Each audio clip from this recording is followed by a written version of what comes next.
எல்லோருக்கும் வணக்கம். ஒரு முக்கியமான ஒரு கோரிக்கைக்காக தமிழக வெற்றி கழகத்தின் தலைவருடைய வழிகாட்டுதலுடன் இந்த சந்திப்பு நிகழ்ந்து கொண்டிருக்கிறது. அந்த முக்கியமான கோரிக்கை என்னன்னா, தமிழக அரசுக்கு 2005 ராஜேந்திர சச்சார் கமிட்டி இஸ்லாமிய மக்களுக்கு பொருளாதாரத்தில் உள்ள ஏற்றத்தாழ்வுகளை தன்னுடைய அறிக்கைகள் மூலம் கமிட்டி ஏற்படுத்தப்பட்டு தன்னுடைய அறிக்கையை சமைச்சிருக்கும் போது, இந்தியாவில் எப்பயுமே பொருளாதார ரீதியாக வலிமை இல்லாம இஸ்லாமிய தோழர்களும் கிறிஸ்துவ மக்களும் பெண்கள் மற்றும் தலித் மக்களுக்கு எப்பயுமே ஒரு பொருளாதார முன்னேற்றங்கிறது எப்பயுமே பெரும்பாலும் ஒரு ஏழ்மையை நோக்கிய ஒரு இடத்துல தான் இருந்துட்டு இருப்பாங்க.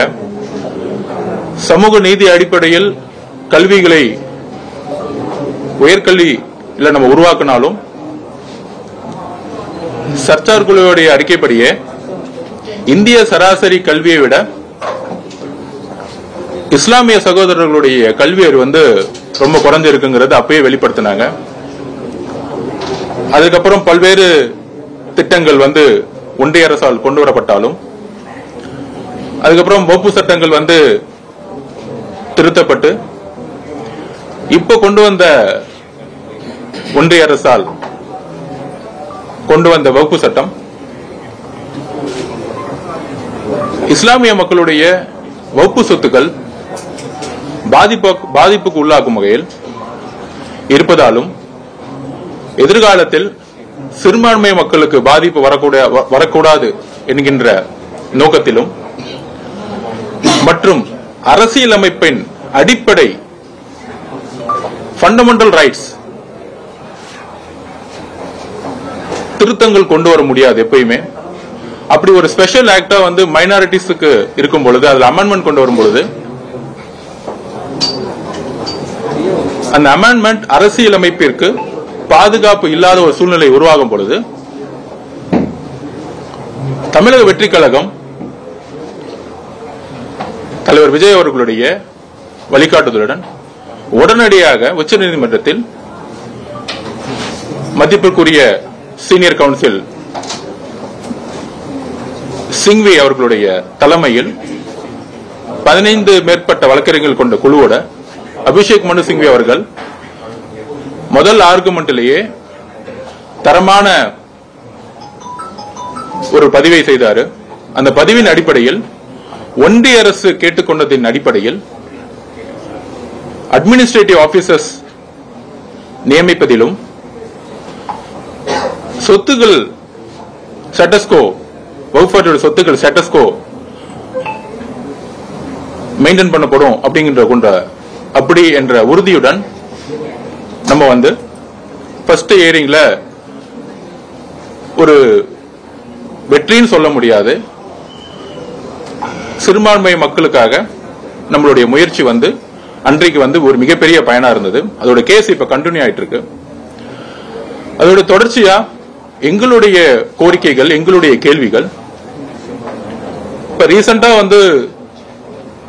தமிழக வெற்றி கழகம் எங்களுடைய தலைவர் ஒரு அறிக்கையை வெளியிட்டிருப்பாரு. எதிர்கட்சியாக திராவிட முன்னேற்ற கழகம் இருந்த பொழுது சிஏக்கு எதிராக போராட்டத்தை மிகப்பெரிய அளவில் நடத்தி தன்னுடைய எதிர்ப்பை எந்த அளவிற்கு மக்கள் முன்பு அரசியலமைப்பு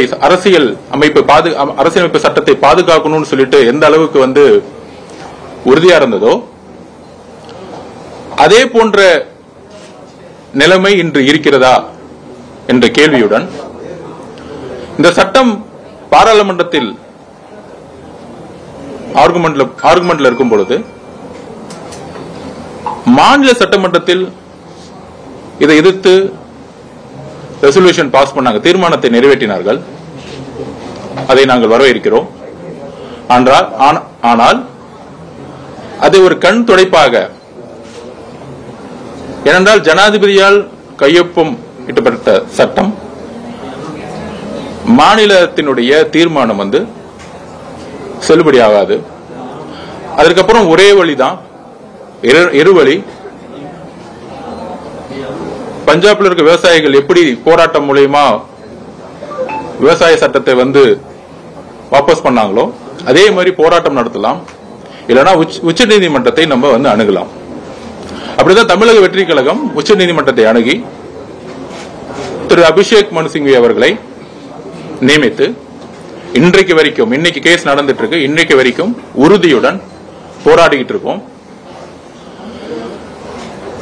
ஆனால் எங்களுடைய தலைவருடைய இப்ப வந்த அறிக்கைப்படி அதுல அவர் குறிப்பிட்டிருப்பாரு, சிஏஏ உடைய எதிர்ப்புல கேரள அரசு அன்று வந்து உச்ச நீதிமன்றத்தில் வந்து கேஸ் தாக்கல் பண்ணிருப்பாங்க, அரசியலமைப்பு பாதுகாக்கணும்னு சொல்லிட்டு ஒன்றிய அரசுக்கு எதிராக ஒரு மாநில அரசு கேஸ் ஃபைல் பண்ணிருப்பாங்க.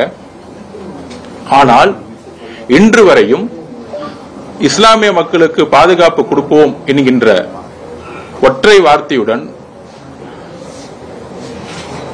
இருக்கக்கூடிய திமுகவுடைய தமிழக அரசு ஏன் இந்த வழக்கில் தமிழக அரசு தன்னை இணைத்துக் கொள்ளவில்லை, ஏன் வாதாடவில்லை? இதுதான் இஸ்லாமிய மக்கள் இன்றைக்கு எழுப்பக்கூடிய மிகப்பெரிய கேள்வி.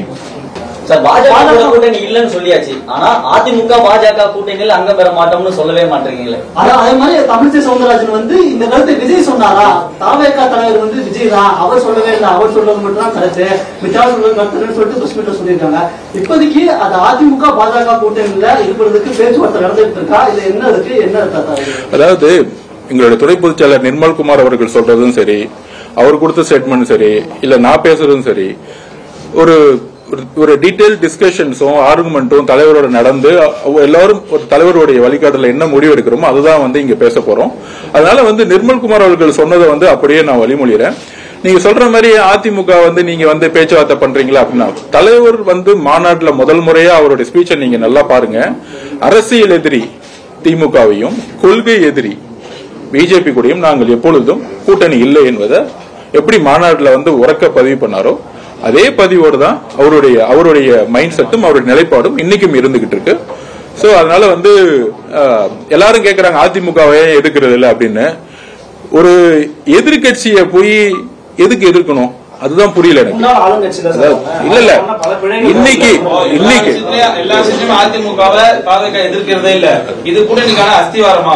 ஒரு நிமிஷம், அதிமுக பிஜேபியோட சேர்ந்த உடனே அடுத்த நாளே ஸ்டேட்மெண்ட் வந்துருச்சு, அதிமுக பிஜேபியோட சேர்ந்தது தவறு அப்படின்னு ரொம்ப தெளிவா ரெண்டு பேஜ் ஸ்டேட்மெண்ட் வந்து உங்களுக்கு வந்துருச்சு. அதுக்கு மேல என்ன எங்களோட நிலைப்பாடு நாங்க சொல்லிட்டோம். அதுக்கு மேல வந்து என்ன பண்ணணும், அவங்க வந்து பவர்ல கிடையாது, மக்கள் ஆல்ரெடி அவங்களுக்கு வந்து ஒரு பனிஷ்மெண்ட்ஸ் கொடுத்து அவங்களுக்கு வந்து ஆல்ரெடி வந்து பல தேர்தல்களில் தோல்விட்டு இருக்காங்க. ரீசெண்டா நடந்த 2024 தோல்விட்டு இருக்காங்க. சோ எல்லா தேர்தலிலும் தோல்வியுற்று ஒரு கட்சியை எதுக்கு நாங்க வந்து எதுக்காக என்ன ரீசன், அதான் சொல்றேன்ல, ஒரு ஆப்போசிஷன் பார்ட்டியை எதிர்க்கக்கூடிய ஸ்ட்ராட்டஜி என்னவா இருக்க முடியும்? மக்கள் வந்து திமுக ஜெயிக்க வச்சிருக்காங்க நீங்க சொல்லிட்டீங்க. 2021 ஜெயிக்க வச்சாங்க. இந்த 4 வருஷம் என்ன நடந்துச்சு அதுக்கு நான் சிறந்த உதாரணம் சொல்லிடுறேன். இந்த 4 வருஷமா தலித் மக்கள் இந்த 50 வருஷத்துல பாதிக்கப்படுறதால அதிகமா பாதிக்கப்பட்டிருக்காங்க. நேற்று நடந்த போன வாரம் நடந்த வடகாடு பிரச்சனையா இருக்கட்டும், வேங்கவேல் பிரச்சனையா இருக்கட்டும், அது தொட்டு பல்வேறு இடத்துல கோயிலுக்குள்ள போக முடியாத பிரச்சனை, வைக்கத்துக்கு போய் தொடங்கி வைக்கிறார் மாண்புமிகு முதலமைச்சர். ஆனா இங்க இருக்க கோயில் எல்லாம் போய் உள்ள போனால பூட்டி வைக்கிறாங்க. அந்த ரிப்போர்ட்ஸ் போதா இல்லையான்னு தெரியல. பிபிசியோடைய அறிக்கை வந்து வெளியிட்டு இருந்தாங்க, எத்தனை கோயில்ல தமிழக அரசு ரெவன்யூ டிபார்ட்மெண்ட் மூலமா கோயில பூட்டி வைக்கிறாங்க. அதாவது ஒண்ணு புரியல, எல்லாரும் சமம்னு சொல்லும் பொழுது ஒரு கோயிலுக்குள்ள வந்து ஒரு 50-100 பேர் போகக்கூடாதுன்னு சொல்லும் போது காவல்துறை அவன் மேல நடவடிக்கை எடுக்கிறதுக்கு ஏன் தயங்குது? அப்பதான் இங்க சாதியின் அடிப்படையில் செயல்படக்கூடிய அரசியலா இது இருக்கு. சோ ஆனா மக்கள் வந்து சாதியின் அடிப்படையில் ஒரு தலைவனை தேர்ந்தெடுப்பது கிடையாது. அது 2026 மாறும். அதே போல விவசாயிகளுடைய பிரச்சனை இன்னைக்கும் திருவண்ணாமலையில சிப்காட்ல போராடிட்டு இருக்காங்க. 500 நாட்கள் மேல திரு அருள்வர்களை அரெஸ்ட் பண்ணாங்க, குண்டாஸ் போட்டாங்க. இது மாதிரி பல்வேறு பிரச்சனைகள், டாஸ்மார்க் 50,000 கோடி ரூபாய் சேல்ஸ் ஆச்சு.